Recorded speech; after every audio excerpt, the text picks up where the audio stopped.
पूरे देश भर में नीट का पेपर दोबारा कराया जा रहा है। पेपर एक बार लीक हुआ तो एनटीए ने कहा कि हम इस पेपर को दोबारा कराएंगे और 21 तारीख निर्धारित किया गया, लेकिन दोबारा कराने में भी सरकार या कहें शिक्षा मंत्री इस कदर असफल हैं कि एक बच्चे का एग्जाम सेंटर अबू धाबी भेज दिया जा रहा है। ये खामियां सरकार की तरफ से हो रही हैं, शिक्षा मंत्री की तरफ से हो रही हैं, या फिर एनटीए में बैठे जो अधिकारी हैं वो कर रहे हैं। कल पेपर होना है, लेकिन अभी तक उस बच्चे का जो एग्जाम सेंटर है उसमें संशोधन नहीं हो पाया है। उस बच्चे को यह नहीं बताया गया है कि आपका सेंटर कहां जाएगा। उसके परिजन जो है परेशान है कि आखिर हमने विदेश कोई सेंटर डाला ही नहीं, तो फिर अबू धाबी हमारा सेंटर पहुंचा कैसे।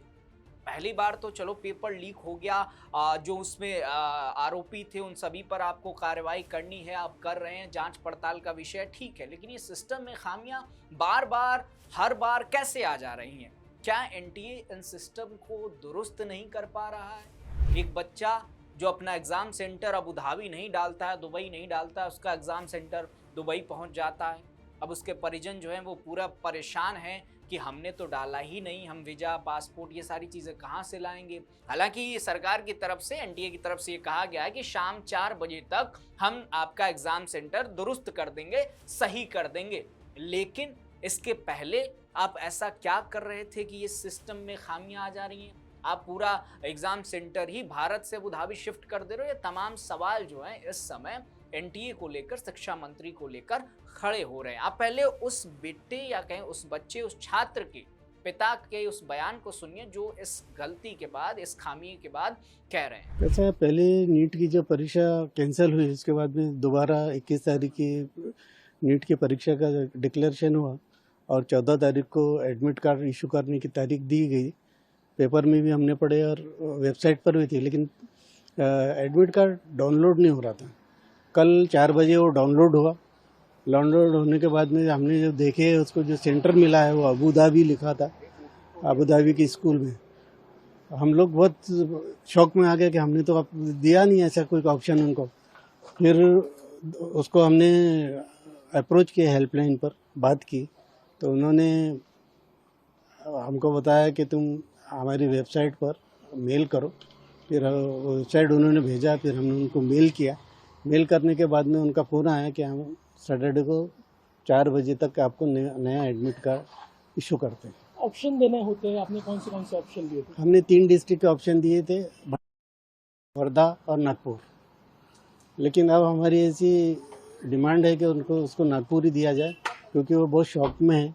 अब दूसरे डिस्ट्रिक्ट में जाकर दोबारा वहाँ रुकना पड़ेगा जाकर, अभी टाइम भी नहीं है, एक ही दिन बस कल का ही दिन है, इसलिए ज़रूरी है कि हमको नागपुर दिया जाए। अब ये जो पता चला उसके बाद क्या स्थिति है उसकी, कितना? अब बहुत शौक में है, कल बहुत रोया उसने और वो नहीं चाह रहा था कि एग्ज़ाम देना। उसकी मम्मी उसको कन्विंस कर रही है। देखो अगर वो कन्विंस हो जाता है तो कल अपियर करेंगे, होगा एग्ज़ाम में।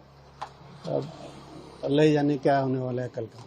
अबू धाबी का सेंटर मिला था, उसके पास क्या पासपोर्ट वगैरह? नहीं, अब वो अंडर 18 होने की वजह से उसका पासपोर्ट हमने बनाए नहीं थे। अगर उसका पासपोर्ट भी होता तो एग्ज़ाम इंफॉर्मेशन मिलने के बाद कैसे पहुंच सकते थे वहाँ पर। और हमने तो जब डिमांड की नहीं हमको आउट ऑफ इंडिया दिया जाए, तो कैसे क्या दी दी समझ में नहीं आता। लेकिन उन्होंने अपनी गलती माने हैं और चेंज करके देने का आश्वासन दिया है। और कब तक आपको बोला है, आपको क्या उम्मीद? आज हाँ, सैटरडे 4 बजे तक आपको एडमिट कार्ड नया इशू हो जाएगा, ऐसा उनका कहना है। दोस्तों, इस विवाद के बाद जब राष्ट्रीय परीक्षण एजेंसी यानी एनटीए ने दोबारा परीक्षा कराने का फैसला लिया, जब पेपर लीक हुआ, तो उम्मीद थी कि इस बार कम से कम व्यवस्थाएं दुरुस्त होंगी, छात्रों को किसी तरह की परेशानी नहीं होगी और एजेंसी अपनी पिछली गलतियों से सबक लेकर काम करेगी। लेकिन परीक्षा से ठीक पहले नागपुर के एक छात्र के साथ जो हुआ, उसने एक बार फिर से पूरे सिस्टम की कार्यशैली पर गंभीर सवाल खड़े कर दिए। एक छात्र जिसने अपने आवेदन पत्र में नागपुर, वर्धा और भंडारा जैसे शहरों को परीक्षा केंद्र या कहें एग्जाम सेंटर को चुना था, उसके अचानक एडमिट कार्ड में परीक्षा केंद्र अबू धाबी दिखा दिया जाता है। वो छात्र भारत में बैठा है, उसके पास पासपोर्ट तक नहीं है, उसने कभी विदेश में परीक्षा देने का विकल्प भी नहीं चुना, फिर भी उसके एडमिट कार्ड में संयुक्त अरब अमीरात के अबू धाबी स्थित इंडियन स्कूल का नाम परीक्षा केंद्र के रूप में दर्ज कर दिया जाता है। ये कोई छोटी मोटी टाइपिंग मिस्टेक नहीं है, ये उस एजेंसी की लापरवाही का उदाहरण है जिसके हाथों में देश के लाखों छात्रों का भविष्य सौंपा गया है। नागपुर के छात्र अब्दुल्ला मोहम्मद और उसका परिवार उस समय हैरान रह गया जब 14 जून को जारी हुए एडमिट कार्ड में उसे विदेश का परीक्षा केंद्र मिला। परिवार को पहले तो यकीन ही नहीं हुआ कि ऐसा कैसे हो सकता है, लेकिन जब उन्होंने बार बार एडमिट कार्ड देखा तब समझ आया कि ये कोई भ्रम नहीं है बल्कि वास्तविकता, ये गलती हुई है। इसके बाद वो तमाम चिंताएं, वो तमाम संशय, तमाम सवाल जो है परिवार के साथ साथ एनटीए को लेकर खड़े होने शुरू हो गए। परिवार ने तुरंत एनटीए हेल्पलाइन से संपर्क किया, शिकायत दर्ज कराई। एजेंसी ने माना कि यह तकनीकी खामी है और इसे जल्द ठीक कर दिया जाएगा। सोशल मीडिया प्लेटफॉर्म एक्स पर भी एनटीए ने आश्वासन दिया कि जांच के बाद छात्र को नागपुर में ही नया परीक्षा केंद्र आवंटित कर दिया जाएगा, उसका एग्जाम सेंटर नागपुर में ही किसी जगह दिया जाएगा। लेकिन सवाल यह है कि जब परीक्षा में केवल एक दिन बचा हो तब तक नया एडमिट कार्ड जारी क्यों नहीं हुआ? क्या देश की सबसे बड़ी प्रवेश परीक्षाओं में शामिल एजेंसी इतनी भी सक्षम नहीं है कि एक स्पष्ट गलती को समय रहते सुधार सके?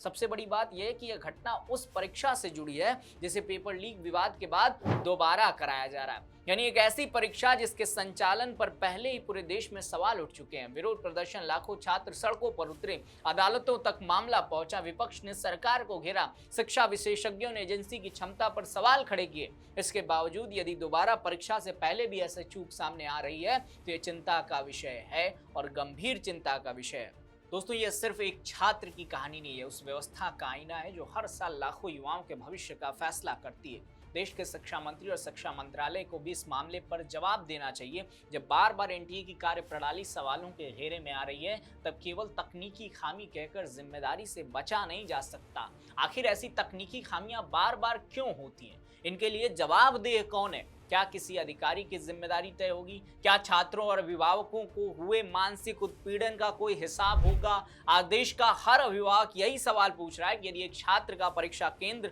नागपुर से सीधे अबू धाबी पहुंच सकता है तो क्या परीक्षा प्रणाली वास्तव में सुरक्षित और विश्वसनीय है? हम शिक्षा प्रणाली पे सवाल नहीं कर रहे हैं, लेकिन जो सिस्टम में बैठे अधिकारी हैं उनको इस बात का ध्यान देना चाहिए कि एक छात्र जो दिन रात बैठकर तैयारी करता है सास में कि चलो हम शांति से जाके एग्जाम सेंटर पर परीक्षा देंगे, लेकिन एग्जाम से पहले ही उसको इस बात की चिंता करनी पड़ जाती है कि हमारा सेंटर तो अबू धाबी चला गया, हम भारत से अबू धाबी कैसे पहुंचेंगे। अब वो अपने एडमिट कार्ड को सही कराने में अपना वक्त जाया करने लगेगा तो फिर उसका ध्यान उस परीक्षा पर कैसे पड़ेगा? ये तमाम सवाल अभी भी गलियारों में तैर रहे हैं। वैसे आप इन तमाम खामियों के बारे में क्या सोचते हैं? अपना जवाब नीचे कमेंट सेक्शन में लिखकर जरूर बताइएगा। ऐसी तमाम खबरों के लिए देखते रहिए राष्ट्रवाणी। नमस्कार।